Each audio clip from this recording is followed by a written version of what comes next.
구약성경 사무엘하 13장 23절에서 39절까지 말씀을 교독하도록 하겠습니다. 만 2년 후에 에브라임 곁 바알 하솔에서 압살롬이 양털을 깎는 일이 있음에 압살롬이 왕의 모든 아들을 청하고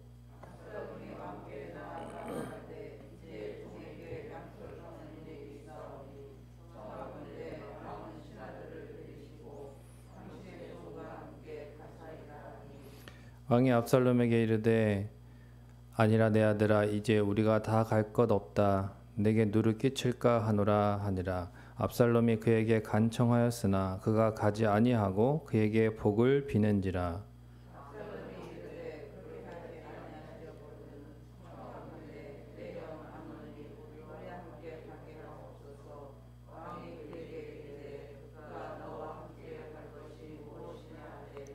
압살롬이 간청하매 왕이 암논과 왕의 모든 아들을 그와 함께 그에게 보내니라.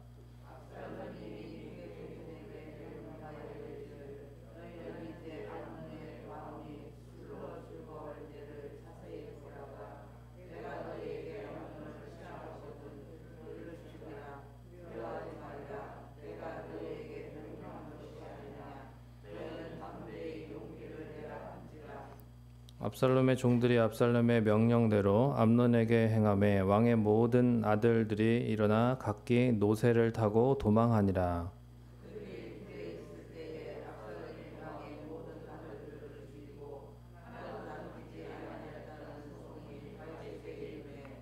왕이 곧 일어나서 자기의 옷을 찢고 땅에 들어 눕고 그의 신하들도 다 옷을 찢고 모셔 선지라.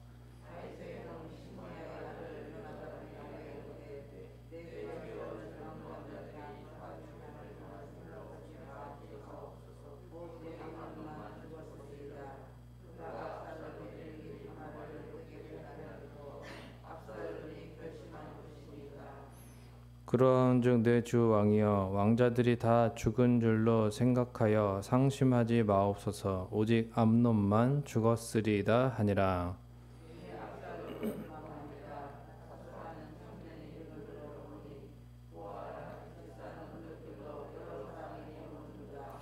요나답이 왕께 아뢰되 보소서 왕자들이 오나이다. 당신의 종이 말한 대로 되었나이다 하고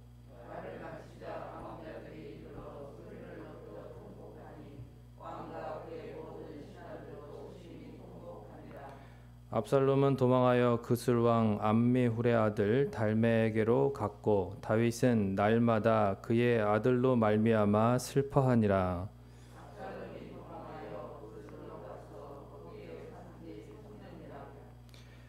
다윗 왕의 마음이 압살롬을 향하여 간절하니 암논은 이미 죽었으므로 왕이 위로를 받았음이로다.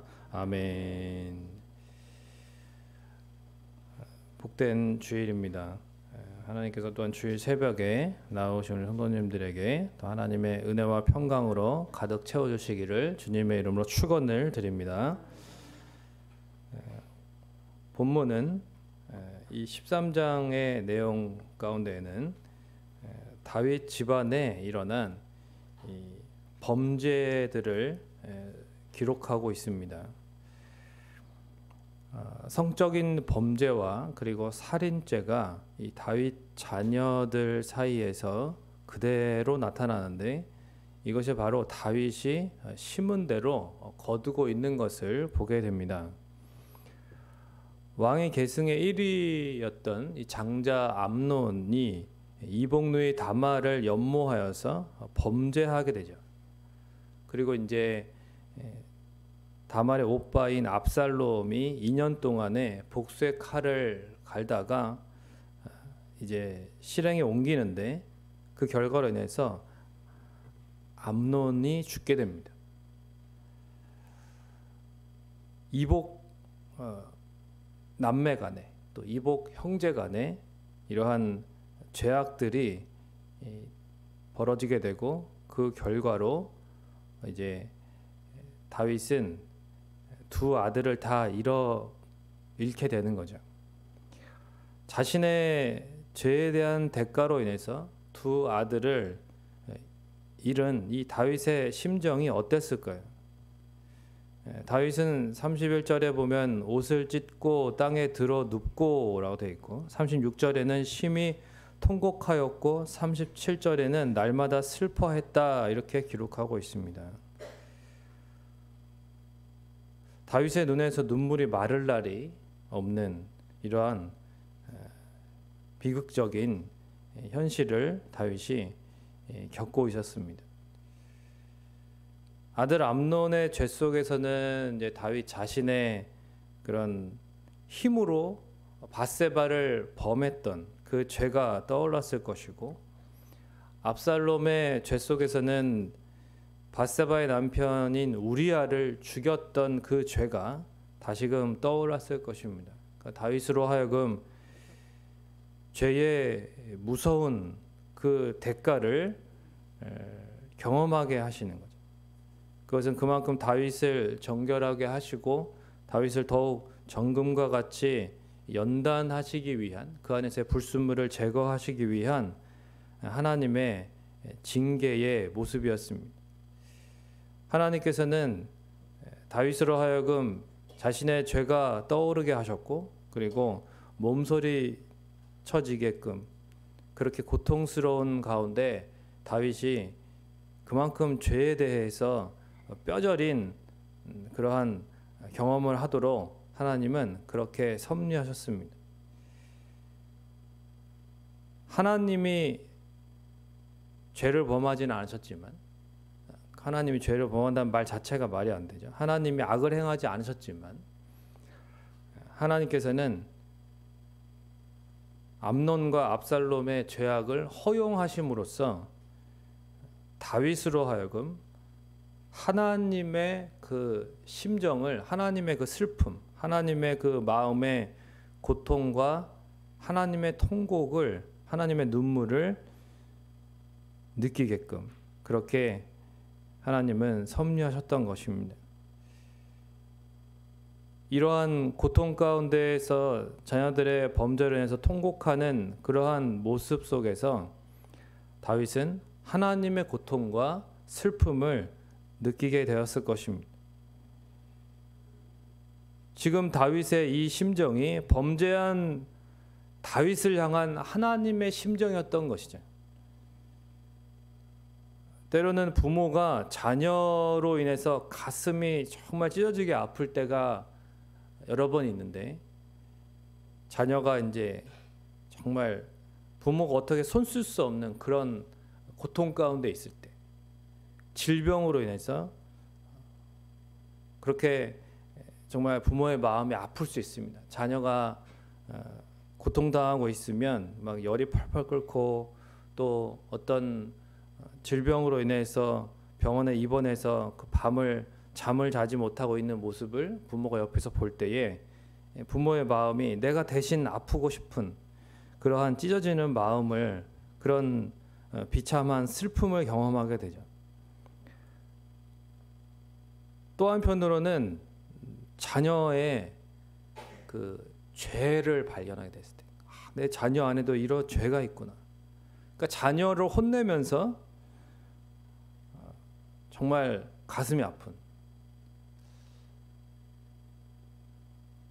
이 자녀의 죄를 인해서 하나님 앞에 가슴을 치면서 기도할 때에 하나님, 나의 자녀의 이 완악함을, 이 부정직함을, 이 죄악을 하나님 용서해 달라고 하나님 앞에 가슴을 치면서 기도할 때에, 그럴 때 정말 내가 범죄했을 때 하나님의 마음도 이러시겠구나라고 하는 생각을 하게 됩니다. 하나님도 자녀인 나를 바라보시면서 이렇게 내가 죄 가운데 있을 때, 내가 고통 가운데 있을 때 이렇게 자녀를 향한, 나를 향한 하나님의 마음도 이렇게 아프시고 이렇게 통곡하시겠구나라고 하는 그런 하나님의 마음을 느끼게 되는 거죠. 그러니까 자녀를 양육하면서 부모는 하나님의 마음을 경험하게 되는 것입니다. 오늘 본문에서 다윗이 그렇게 이 자녀를 두 아들을 잃은 이 상황 가운데에서, 또한 딸 다말이 당한 그 고통 가운데에서, 과거에 또한 밧세바를 통해서 나왔던 그 첫 번째 아기의 그런 심판을 통해서 하나님의 그 마음을, 자신이 범죄했을 때에 하나님이 얼마나 마음 아프셨겠는지, 자기가 얼마나 잘못했는지를 분명히 회개했는데, 그죠? 분명히 회개했는데도 하나님이 이렇게 다시금 생각나게 하시고 다시금 하나님 앞에 눈물을 흘리게 하시는, 이것은 다윗으로 하여금 앞으로 하나님 앞에 더욱 온전하게 서게끔 만드는 밑거름이 되는 그러한 하나님의 섭리입니다. 굳이 이렇게까지 하셔야 했을까라고 하는 생각이 인간적으로 들 수 있지만, 그러나 하나님은 또 한편으로 얼마나 공의로우신 분이신가도 깨닫게 하시기 위해서 이렇게 다윗에게 약속하셨던, 다윗에게 예언하셨던 것처럼 그의 죄로 인한 그런 형벌을, 징계를 하나님이 그의 삶 가운데서 이렇게 허용하시고, 다윗의 집안에 칼이 끊이지 않도록 하나님께서 이렇게 말씀하신 대로, 나단을 통해서 이야기하신 대로 하나님이 이루어 가시는 모습을 보게 됩니다. 하나님이 그것을 보며 즐거워하지 않으시는 거죠. 마음 편하지 않으신 것입니다. 마음이 찢어지고 다윗보다 더 사실은 고통스럽지만, 그러나 하나님께서는 다윗을 더욱 온전하게 하기 위해서 이렇게 허용하시는 그러한 하나님의 마음을 우리가 느낄 수 있습니다. 자녀인 우리를 보면서 하나님 아버지의 마음은 어떠실까 하는 거죠. 과연 우리는 하나님 보실 때에 하나님의 마음을 슬프게 하고 있는 것은 아닌가? 여전히 떨쳐버리지 못한 죄가 있다면 하나님 아버지의 마음을 아프게 할 뿐만 아니라 우리 자녀 세대에게까지 죄가 학습될 수 있습니다. 그래서 어느새 자녀도 부모인 우리의 불순종적인 그런 모습과 죄악된 습관을 따라하는 것을 보게 될 수 있어요. 그만큼 가슴 아픈 것이 없죠. 쟤도 꼭 나 젊었을 때처럼 그렇게 하나님 앞에서 불신앙적인 모습을 갖고 있고, 이런 생각이 드는 것입니다. 내가 저랬는데,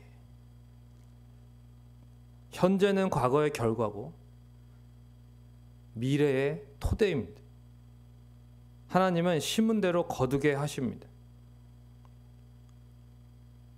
그러나 또 한편으로 소망이 있는 것은, 지금 내가 하나님 앞에서 이렇게 눈물을 흘리며 기도할 수 있는 것이 하나님의 은혜라면, 이러한 하나님의 은혜를 하나님께서 나의 자녀에게도 베풀어 주실 것이라고 하는 또 한편으로 소망을 가져야 될 것입니다.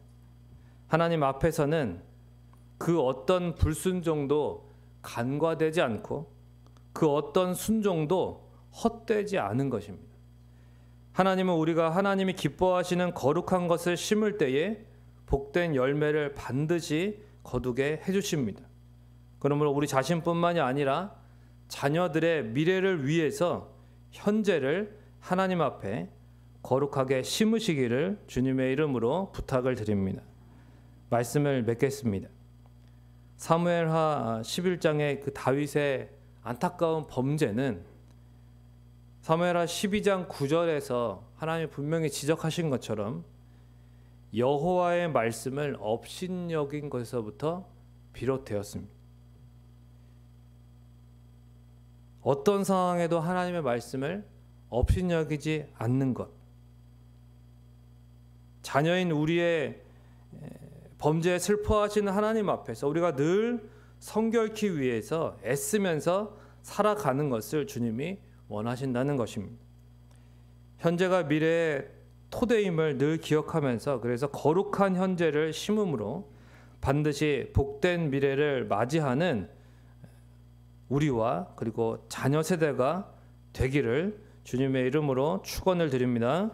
찬송가 420장, 통일 찬송가 212장 우리 찬송 부르시고 기도하시다가 돌아가시겠습니다.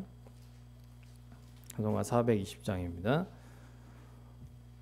너 성결케 위해 늘 기도하며 너 주 안에 있어 늘 성경 보고 온 형제들 함께 늘 사귀면서 일하기 전마다 너 기도하라. 너 성결케 위해 내 머리 숙여 저 은밀히 계신 내 주께 빌라. 주 사귀어 살며 주 닮으리니 널 보는 일마다 주 생각하리. 너 성결케 위해 주 따라가고 일 다급하여도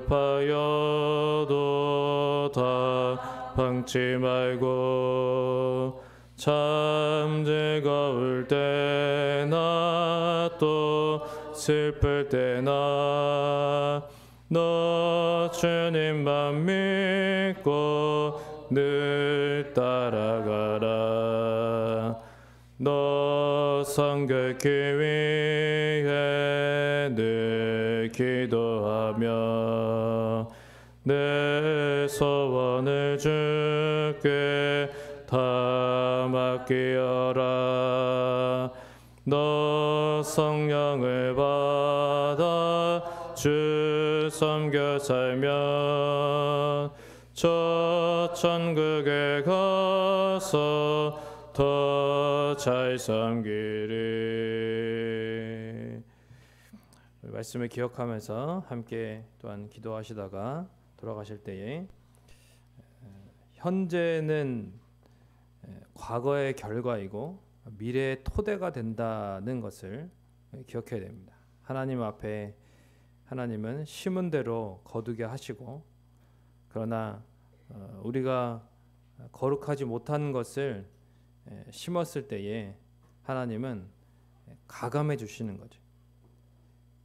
하나님은 진노 가운데에도 긍휼을 심판 가운데도 자비를 잊지 아니하시는 하나님이시기 때문에 우리가 하나님 앞에 그러한 하나님의 은혜를 기억하면서 하나님 앞에 현재를 거룩한 것으로 심고 어떠한 상황 가운데도 하나님의 말씀을 거스르지 않고 그래서 우리뿐만 아니라 우리 자녀들의 미래도 하나님 거룩하고 아름다운 열매가 맺을 수 있도록 하나님 우리를 붙잡아 주시고 도와달라고